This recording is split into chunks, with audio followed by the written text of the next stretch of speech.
What's up, everybody? Long time no see. Got a new review for you today. Today we're going to break down the two-player starter deck from the 2006 Robotech collectible card game. You've probably never heard of that, and for good reason. It's an incredibly short-lived game that you could get pretty much exclusively off of the website for the company that made it, Hero Factory. They did premiere it at Anime Expo in 2006, and then by 2007 the page was gone. So it didn't exist very long. It was originally supposed to be decks and packs and whole collectible card game 9 yards, but never really got past it as pre-constructed decks. And they do have, technically there are 7 if you count the 6 individual decks and 1 two-player starter. But there was also a beta deck that was released before the game actually came out itself, and that is technically different than the two-player starter. So if you really want to call it, there's 8 decks. This one here is just the two-player starter. It's the first official retail release. It came in this nice little deck box, had a nice little divider. I've pre-sleeved it, but I think this is a really cool way to sell it. It just came kind of bagged like a regular deck box, but with the decks inside of it. I think that's a really nice touch. So going over the deck here, it is a 50 card deck. The decks in this game are 50 cards, and it is 2 25 card decks in this case. It is a 2-player starter deck. You could technically combine these together and have a full 50 card deck. You're not required to just play one faction. The only thing that really matters with that is when you're declaring attacks or blocks, you have to share a faction. Essentially, you work together. But we'll go ahead and we'll look at the Earth Forces deck first, the SDF. You'll find here this first card we've got is Transform. The deck comes with 2 copies of this. It's an action card. These are played like spells or instants in Magic, or like an extra card if you were to play like Dragon Ball Super or something like that. And they just have a cost and then a one-time effect. This one allows you to transform one of your mecha in the battle zone. Normally you can only do that in the what we call the mechanized phase, and it's kind of before you go into your attack phase. This is a nice card though, because sometimes you end up needing to make a different decision with what your attack was. Maybe you thought you were going to be able to go out with a fighter mode stats, and it turns out based on the blockers that's not going to be enough. So this is a nice little card to have. And you also do get 1 copy of Accuracy of Fire. This is an action card here. It does give your attacking Veritech weapon X, where X is the defending unit's armor. Essentially, it just means whatever you're being blocked by is going to die. It's a nice card. You get 1 of it, and it's a nice little gotcha card. Getting into the pilots, the second card type in the game, we have 2 copies of Ben Dixon. He's your 0-cost pilot. It means he can be played on your very first turn and help get your energy. It's called protoculture in this game, and help get that up and running as quickly as possible, and also start letting you get pilots into your vehicles. He is a Vermilion faction unit. He does have eject, so when he dies, he goes into your energy instead of into the discard pile. It's a very, very nice thing, since pilots count towards your actual energy, your total lands for the turn. It's nice that when he dies, he doesn't go away. That happens a lot, so you have to gamble whether or not it's worth losing an energy if it means a pilot dies. But he gets to stick around. He gives whatever unit he's on +1 armor, essentially just 1 extra health.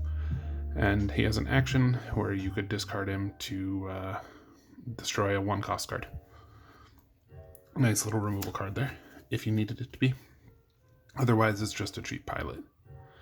Max Sterling is another cheap, easy-to-play pilot here. He's just a 1-cost.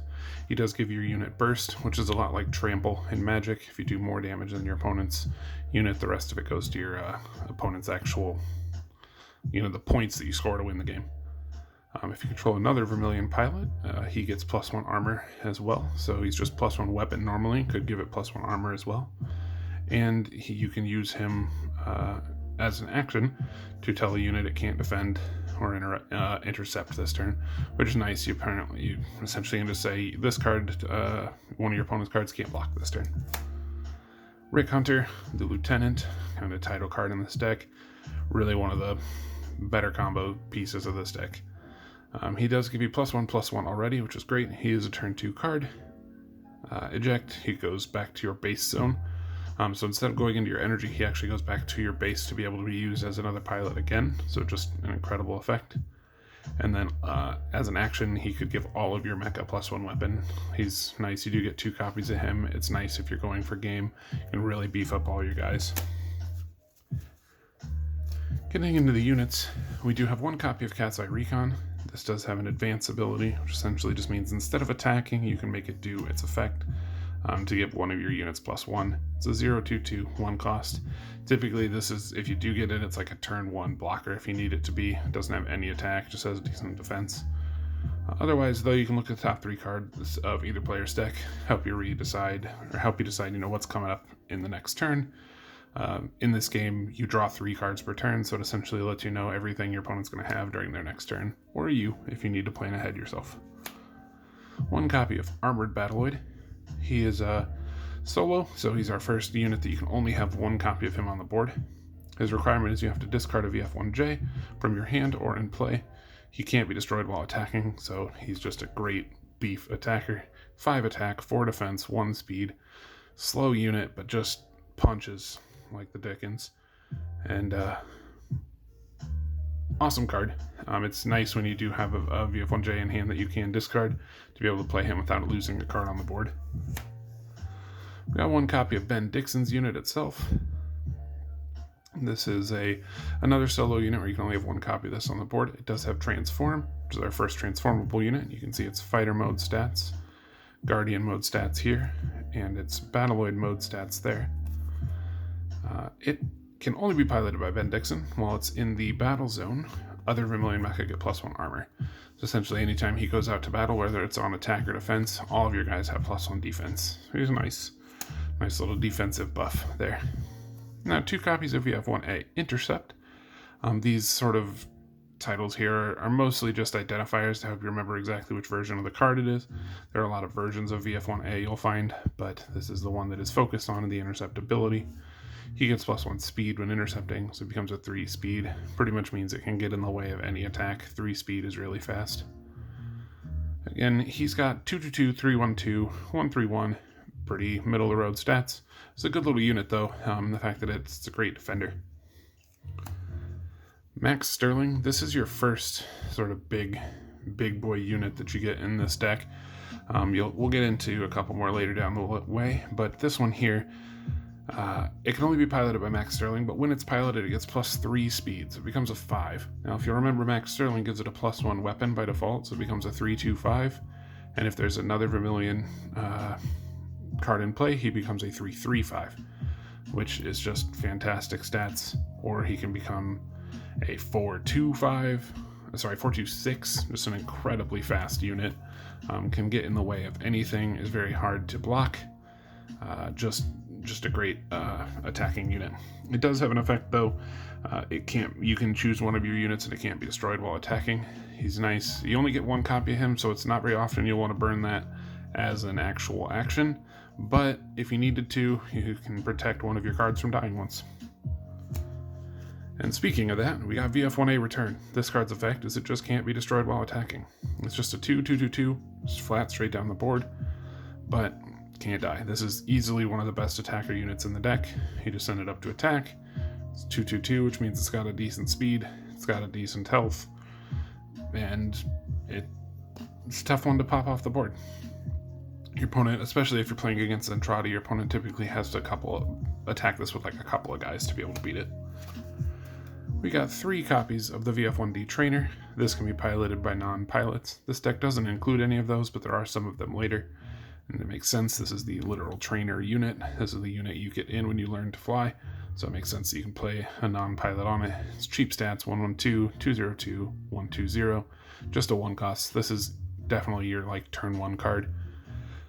And it does have an action as well. It does give one of your other Vermilion mecha +1 armor.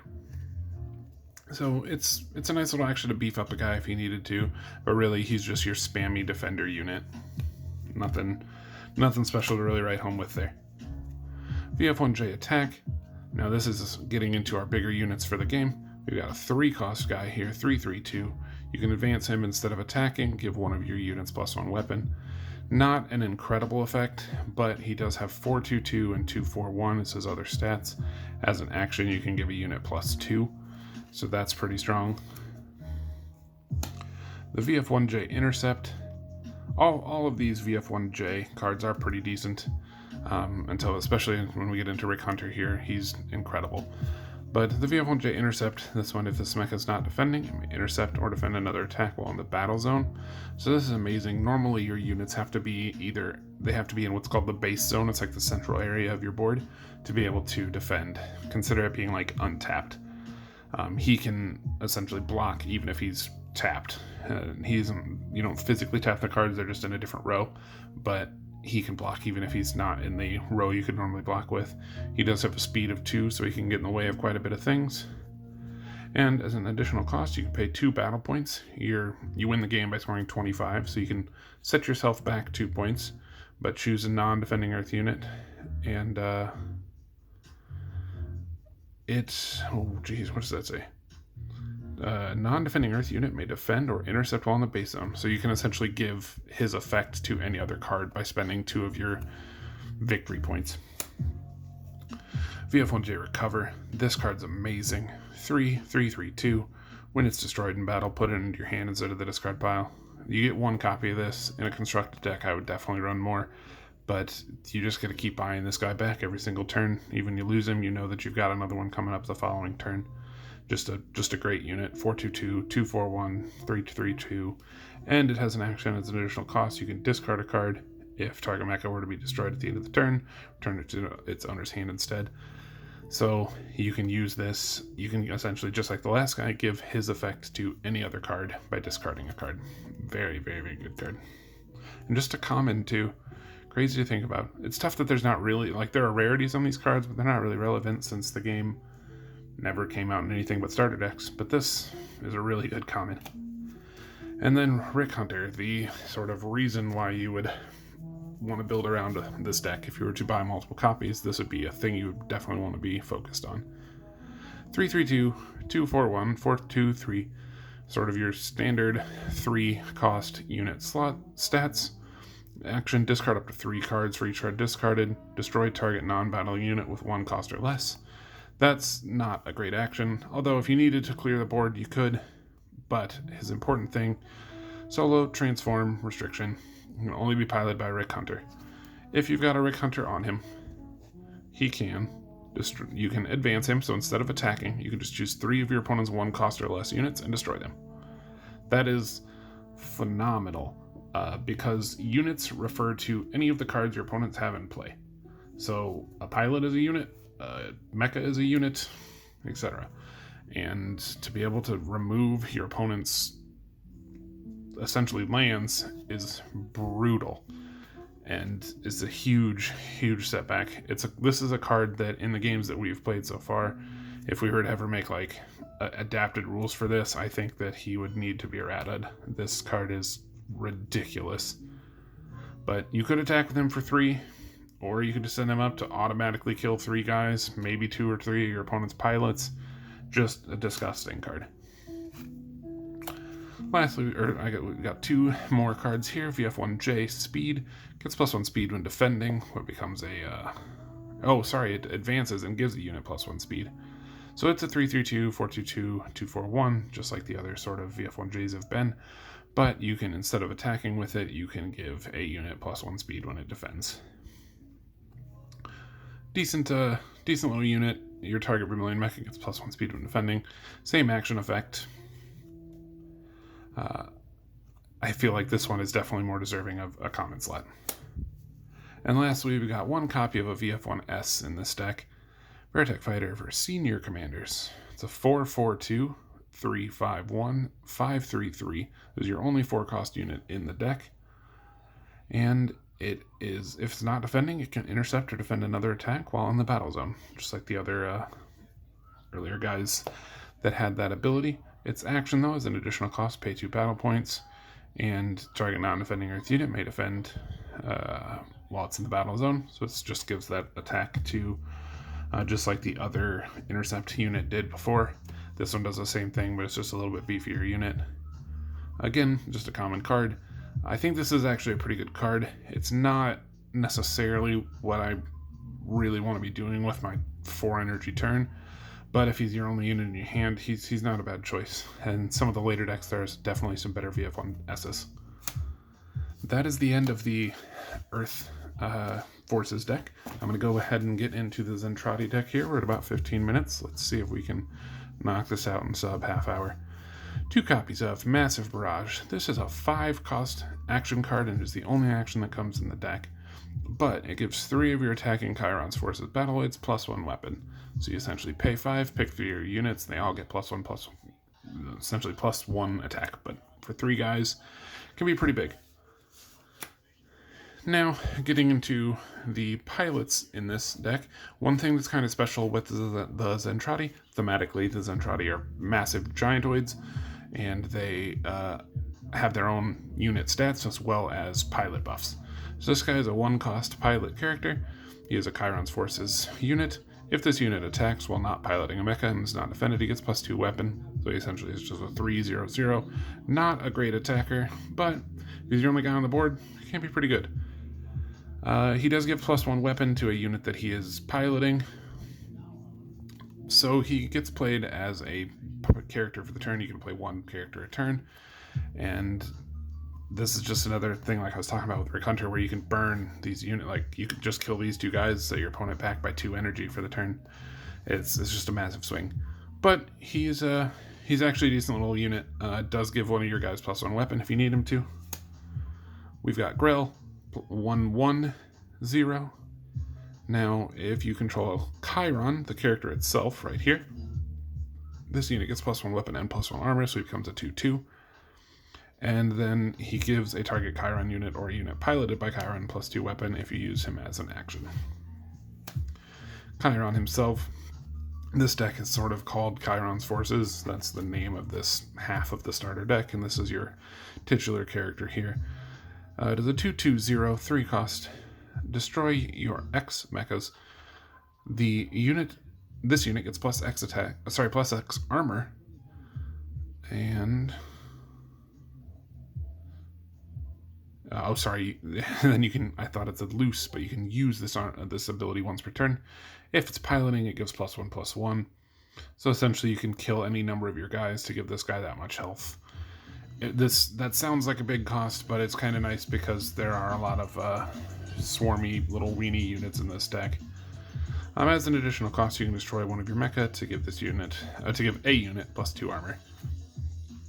He's actually quite good. He sounds kind of weird on paper, but as we get more into the deck, you'll see why he becomes a little better. We've got a 0-cost Zentradi pilot. He's kind of like your Ben Dixon of the starter deck.